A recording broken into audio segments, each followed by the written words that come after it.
2026-27 के लिए जो बजट का इजलास है वो जारी है। वज़ीर-ए-आज़म ने खुले दिल से कहा कि आए मुज़ाकरात करते हैं। जो अपोज़िशन है ये नॉन सीरियस लगती है, ये मुज़ाकरात करके जो मसाइल हैं उनको हल नहीं करना चाहती। मसूद पज़ेश्कियान जो कि प्रेसिडेंट हैं इस्लामी जमहूरिया ईरान के, वो पाकिस्तान तशरीफ़ लाए हैं। महमूद खान अचकज़ई साहब वो कह रहे हैं कि ये जो हुकूमत बनी है ये गैर कानूनी हुकूमत है।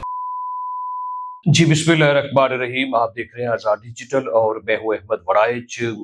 आप जानते हैं कि 2026-27 के लिए जो बजट का इजलास है वो जारी है, उसके ऊपर बातचीत हो रही है और उसको वफाकी हुकूमत ने जो मंजूर भी कर लिया उस बजट को, जहाँ पर वज़ीर-ए-आज़म पाकिस्तान ने एक बार फिर बात की और जो पूरी अपोज़िशन जमातें हैं उनके साथ भी डायलॉग की बातें भी हुई हैं। जब ये इजलास शुरू हुआ तो उसके साथ ही वज़ीर-ए-आज़म पाकिस्तान मोहम्मद शहबाज शरीफ ने एक बार फिर सारी अपोज़िशन जो है वो जमातें उनको मुखातिब करके ख़ास तौर पर पाकिस्तान तहरीक-ए-इंसाफ को ये बात कही कि मैंने हमेशा पार्लियामेंट के फ्लोर के ऊपर ये बात कही है कि आएँ बैठकर बातचीत करते हैं, आएँ मिसाक की मईशत करते हैं, आएँ जमहूरियत के ऊपर बात करते हैं, आएँ पार्लियामेंट को मजबूत करने के लिए बात करते हैं और एक मुट्ठी बनकर इस मुल्क के मसाइल से लड़ते हैं, आपस में लड़ने की बजाय और आगे बढ़ते हैं। आपको ये भी याद होगा कि जब शहबाज शरीफ साहब जब ये अपोज़िशन लीडर थे और इमरान खान की हुकूमत थी इस मुल्क में 2018 में, उस वक़्त भी ये बात होती रही, बार-बार ये हुई बात कि आएँ बैठ के बात करें। लेकिन उस वक़्त की जो हुकूमत थी वो चूँकि बहुत तकब्बुर में थी, वो ज़िद में थी, अना में डूबी हुई थी और वो अपोज़िशन को दीवार में लगाने के ऊपर लगी रही। मुल्क के साथ उसका कोई वो ताल्लुक नहीं था, जिस वजह से मुल्क के हालात ख़राब होते रहे। तो यही बात उस वक़्त के अपोज़िशन लीडर ने आज जब वो आके यहाँ बैठे हैं हुकूमत में 2022 के बाद से लेकर और फिर 2024 के इंतखाबात के बाद फिर से एक दफ़ा मौका मिला शहबाज शरीफ को वज़ीर-ए-आज़म बनने का इस मुल्क का। तो उन्होंने फिर ये कई दफ़ा ये बात कही कि आएँ बैठ के बात करो, जो स्पीकर का ऑफ़िस है वो भी हाज़िर है, मुज़ाकरात होने चाहिए, टेबल टॉक पर बैठकर बातचीत करते हैं। तो हालिया ये बातें हो रही हैं और वज़ीर-ए-आज़म ने खुले दिल से कहा कि आएँ मुज़ाकरात करते हैं। स्पीकर कौमी असम्बली सरदार अयाज सादिक साहब ने भी कहा कि मेरा स्पीकर हाज़िर है। अपोज़िशन के लोग मुझसे मिलते रहते हैं, अगर वो बातचीत करना चाहते हैं, आगे बढ़ाना चाहते हैं तो आएँ बैठ के बातचीत करें। लेकिन ये जो आज की फिर प्रपोज़ल है, ये अभी समझ लें कि रास्ते में है, कहीं पाइपलाइन में बैठी हुई है, रुकी है, चीज़ें आगे नहीं बढ़ रही हैं। हुकूमत कह रही है कि आएँ मुज़ाकरात करें मुल्क के लिए, पाकिस्तान के लिए, पाकिस्तान के आइन के लिए, जमहूरियत के लिए, इसकी मईशत के लिए। लेकिन जहाँ तक अभी नज़र आ रहा है, ये जो अपोज़िशन है ये नॉन सीरियस लगती है और ये मुज़ाकरात करके जो मसाइल हैं उनको हल नहीं करना चाहती है और इसमें सबसे बड़ा डेडलॉक मेरा ख्याल है हुकूमत की तरफ से नहीं, अपोज़िशन की तरफ से ही है। वो किस लिए है, ये उनको नहीं इस तरह ये अभी तक समझ नहीं आ रहा, ये इस नतीजे पर नहीं पहुँच सके हैं कि मुज़ाकरात का दायरा-कार क्या होगा। किस चीज़ के ऊपर मुज़ाकरात करेंगे, किस पर नहीं करेंगे। मुज़ाकरात अलीमा खान की मर्ज़ी से होंगे, इमरान खान की मर्ज़ी से होंगे, बुशरा बेगम के लोग करेंगे और मिस्टर गोवर करेंगे या पीटीआई जो हुकूमत है वो मुज़ाकरात करेगी या कौन से लोग मुज़ाकरात करेंगे, किन चीज़ों के ऊपर मुज़ाकरात होंगे। क्योंकि जो मामला सब जूरीज़ हैं, जो कोर्ट में पेंडिंग हैं, उनके ऊपर तो मुज़ाकरात नहीं हो सकते हैं। अलबत्ता पार्लियामेंट के लिए, इलेक्शन प्रोसेस के लिए, मईशत के लिए, जमहूरियत की मजबूती के लिए अगर मुज़ाकरात हों, तो वो मेरा ख्याल है कि बहुत अच्छी बात है, जिसका फ़ायदा इस मुल्क को हो, कौम को हो, पार्लियामेंट को, उसके लिए तो हमेशा ही ज़रूरत रहती है। वो तो प्राइम मिनिस्टर की खुली प्रपोज़ल है, जिसकी बिल्कुल हम तारीफ़ भी करते हैं कि उसके ऊपर बातचीत होनी चाहिए। इसके साथ आज कौमी असम्बली के फ्लोर के ऊपर समझ लें कि कुछ बातें ऐसी हुई हैं, जो कि इस वक़्त नहीं होनी चाहिए क्योंकि इस वक़्त पाकिस्तान जो है वो एक उड़ान भर चुका है और वो आगे बढ़ रहे हैं मुसलसल और जो दुनिया की बड़ी ताकतें हैं, बड़ी सुपर पावर्स हैं और जो जिनका पूरी दुनिया में समझ लें कि रौब है, वो पाकिस्तान का एहतराम कर रही हैं। वो कह रही हैं कि हमें खुशी हो रही है पाकिस्तान के कंडक्ट के ऊपर, जो कि बहुत तारीखी है। आज ये देखें कि मसूद पज़ेश्कियान जो कि प्रेसिडेंट हैं इस्लामी जमहूरिया ईरान के, वो पाकिस्तान तशरीफ़ लाए हैं। उन्होंने पाकिस्तान के किरदार के ऊपर ख़राज तहसीन पेश किया है, पाकिस्तान का उन्होंने शुक्रिया अदा किया है। वो चलकर पाकिस्तान की दावत के ऊपर ही आए, लेकिन वो उससे पहले भी बारहा आते रहे हैं। एक फ़रीक वो जंग का जो कि मशरिक़ वस्ता की सूरत हाल के बाद जो पैदा सूरत हाल है कि जंग बंदी होके चीज़ें बाहर निकल रही हैं और अमन की तरफ जा रही हैं, जिसमें कलीदी किरदार पाकिस्तान का है। तो प्रेसिडेंट ईरान के भी शुक्रिया अदा कर रहे हैं, प्रेसिडेंट ट्रंप भी पाकिस्तान का शुक्रिया अदा कर रहे हैं। जेडी वेंस ने नाम लेके कहा फील्ड मार्शल साहब का कि मैं इनसे बहुत इम्प्रेस हूँ।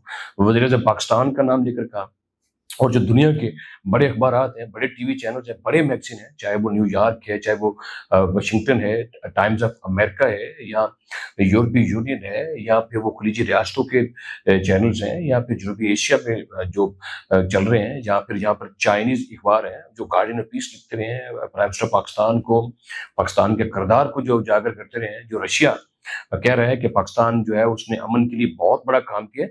तो ये सब सब मैं समझता हूँ ये सब तस्लीम-शुदा है, जो पाकिस्तान कर रहा है ये बिल्कुल तस्लीम-शुदा है। लेकिन अपोज़िशन फिर कुछ ना कुछ ऐसी बात करना चाहती है। अपोज़िशन के रहनुमा कौमी असम्बली में जो अपोज़िशन लीडर हैं, मोहतरम महमूद खान अचकज़ई साहब, वो कह रहे हैं कि ये जो हुकूमत बनी है ये गैर कानूनी हुकूमत है। और इसके जवाब में फिर समझ लें कि वज़ीर-ए-आज़म को भी बात करना पड़ी, और हम ये समझते हैं बिल्कुल जायज़ बात उन्होंने की कि अगर 2018 की असेंबली जायज़ थी, तो फिर 2024 की भी जायज़ है। और महमूद खान अचकज़ई साहब सबसे बड़े आई विटनेस हैं 2018 की असेंबली के।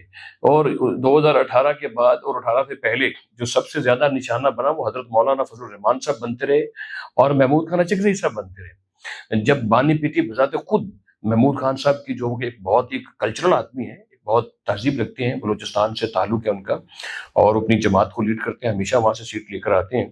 तो हमारे एक बुजुर्ग सियासी रहनुमा है, वो चदरें उतार कर किस तरीके से नकलें उतारी जाती रहीं, जिस तरह उनके नाम लिए जाते रहे, जो बातें उनके मुताल्लिक की जाती रहीं, और सबसे बड़े जो स्ट्रगलर थे, जो सबसे ज़्यादा जद्दोजहद करने वाले थे, जिन्होंने बहुत ज़्यादा स्ट्रगल की, वो 2018 की असेंबली जो सिलेक्टेड थी, जो नॉन इलेक्टिव थी, उसके खिलाफ जो सबसे ज़्यादा जो स्ट्रगल की थी, वो तो महमूद खान अचकज़ई साहब आपने वो की थी। और आपकी वजह से चीज़ें जो हैं वो समझ लें कि थोड़ा-सा आगे बढ़ती रहीं बहुत अच्छे अंदाज़ में। और आपका एक जो एक इत्तेहाद बना था, और जो एक एक कौमी टाइप का एक समझ लें एक सेटअप बना, जहाँ पे मौलाना फज़लुर रहमान साहब उसके प्रेज़िडेंट थे, पीएमएलएन थी, आप थे, और भी उसमें जमातें थीं। जो कौमी इत्तेहाद बना था, आपको याद होगा 2018 के बाद, तो उसमें आप मौजूद थे, और आप बार-बार कहते थे कि ये एक सिलेक्टेड हुकूमत है और इमरान खान को सिलेक्ट किया गया। आपको याद नहीं है किस तरीके से बक्से चोरी हुए? आपको याद नहीं है महमूद खान साहब के 2018 के इलेक्शन में सिलेक्ट किया गया इमरान खान को, और किस तरीके से बनी गाला में बुलाकर उन लोगों के जो गले हैं उनमें वो मफरल डाले जाते रहे पाकिस्तान तहरीक इंसाफ के। किस तरीके से लोगों को पार्टी से मजबूर कर कर डरा धमका कर इलेक्शन करवाया गया, और लोगों के जो इधर-उधर की जमातों के लोग थे उनको लाकर पीटीआई में शामिल किया गया, और दूसरी जमातों के लोगों को रास्ता रोका गया, और सिलेक्ट करके इमरान खान को हुकूमत दी गई, पंजाब में भी, खैबर में भी, उधर वफाक में भी।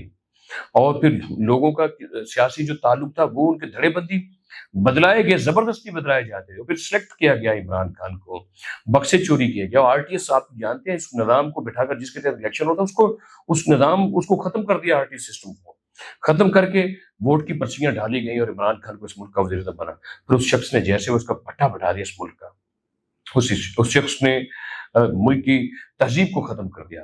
उस शख्स ने मुल्क से बदला लिया, इकोनॉमिकली बदला लिया, दिफाई तौर पर मुल्क को कमजोर किया, सफारती तौर पर दुनिया से अपने ताल्लुकात खराब कर दिए, भारत के साथ एक दिन की बात ना कर सका, और उसका जो बंदा यहाँ से गिरफ्तार किया हमारी फौज पाकिस्तान ने, एक दिन के अंदर अभिनंदन को नहीं रख सका, और यहाँ से फिर उसको वापस भेजना पड़ा। सफारती ताल्लुकात के लिए साइफर लिखकर अमेरिका से हालात खराब कर दिए। सऊदी अरब जैसे मुल्क से जिनके साथ हमारा दुनिया का सबसे अच्छा ताल्लुक है, जिनके साथ हमारा दिफाई मुआहदा है, और हरमैन शरीफैन की जो अल्लाह ताला ने करम किया हमारे ऊपर कि उसकी सिक्योरिटी है हमारे पास, तो वो जो ताल्लुक था सऊदी अरब के साथ, बहुत एक अजीम ताल्लुक, वो खत्म किया इस शख्स ने, खराब कर दिया इमरान खान ने। माशी बरूदी सुरंगें लगाई, मुल्क को डिफॉल्ट कर दिया, इकोनॉमिकली माइनस पर लेकर चला गया ये शख्स, और मुआहदे तोड़ दिया आईएमएफ के साथ, और फिर मुल्क से बदला लेता रहा। फिर 9 मई किया, फिर 26 नवंबर किया इस शख्स ने, मुल्क की चूल्हे हिला दी, मुल्क का बेड़ा गर्क कर दिया इस शख्स ने। आज आप उसके आपस में लीडर बनकर कह रहे हैं कि ये हुकूमत ठीक नहीं, ये गैर कानूनी हुकूमत है। तो आए ना फैसला करें आप कि पहले 2018 का जो इलेक्शन है उसकी तहकीकात का मुतालबा करें। आप एक कल्चरल आदमी हैं, आप एक तहजीब रखते हैं, बहुत बड़े सियासी शऊर वाले आदमी हैं, बहुत बड़ी सियासी बसीरत रखते हैं आप। 2018 से शुरू करना चाहिए। आप 2018 का इलेक्शन की तहकीकात करें। अगर वो सिलेक्टेड इलेक्शन था, अगर वो गैर कानूनी और नाजायज इलेक्शन था, तो बानी पीरियड समेत पूरी कैबिनेट को उसके ऊपर माफी मांगनी चाहिए, और फिर उसकी सजा का भी तयन करना चाहिए कि अगर ये नॉन इलेक्टिव लोगों को इलेक्टेड करके बिठा दिया तो ये हालत होगी। और 2024 के इलेक्शन को आप देखें, उसके बाद इलेक्शन हुआ, उसके बाद ये मुल्क की कैसे उड़ान भरा है। دفاعی طور پر یہ ملک مضبوط، سفارتی طور پر یہ ملک مضبوط، معاشی طور پر یہ ملک مضبوط، معاشرتی طور پر یہ ملک مضبوط، خطے میں مضبوط، ریجن میں مضبوط، مشرق میں مضبوط، مغرب میں مضبوط، پوری دنیا میں پاکستان کے چرچے۔ میں تو سلیوٹ کرتا ہوں پاکستان کی سیاسی قیادت محمد شہباز شریف کو، اور پاکستان کی جو ملٹری قیادت ہے، جس طرح جے ڈی وینس نے کہا کہ میں 2 لوگوں سے امپریس ہوں، اور پوری زندگی مطلب امریکہ کا وائس پریزیڈنٹ ہے اور فیلڈ مارشل کا نام لے رہے ہیں، تو پوری دنیا کہہ رہی ہے فیلڈ مارشل سید اعظم منیر نے کمال کر دیا اور پاکستان کے لیے بہت اچھا کیا۔ لہذا یہ موجودہ حکومت سمجھدار حکومت ہے، موجودہ عسکری قیادت پاکستان کی بہترین عسکری قیادت ہے، پاکستان کا نظام بہترین ہے، یہ ملک ترقی کر رہا ہے، ملک کے اکنامک زونز بہتر ہو رہے ہیں، ملک میں انفراسٹرکچر بہتر ہو رہا ہے، ملک میں صنعتی زون لگ رہے ہیں، ملک کی انڈسٹری بہتر ہو رہی ہے، ملک کے ساتھ دنیا کے تعلقات اچھے ہو رہے ہیں۔ اب ایران پاکستان کے تعلقات اچھے ہوں گے تو گیس جو ایران کا جو گیس پائپ لائن منصوبہ پاکستان کے ساتھ، سوچے کتنا بڑا فائدہ پاکستان کو ہوگا۔ اس لیے اس ملک کو آگے بڑھنے دیں اور اپنی جو شرارتیں ہیں، اپنی جو اس طرح کی جو ضدیں ہیں، جو انائیں ہیں، ان کو پاکستان کے اوپر نہ لے کر آئیں، ان کو قربان کرنے کی کوشش کریں، ڈائلاگ کریں، بیٹھیں، بات چیت کریں۔ پارلیمانی سیٹ اپ یہی کہتا ہے، جمہوریت یہی کہتی ہے، بات چیت ہو، بات چیت ہونے کے بعد اس ملک کو مل کر آگے لے کر جایا جائے۔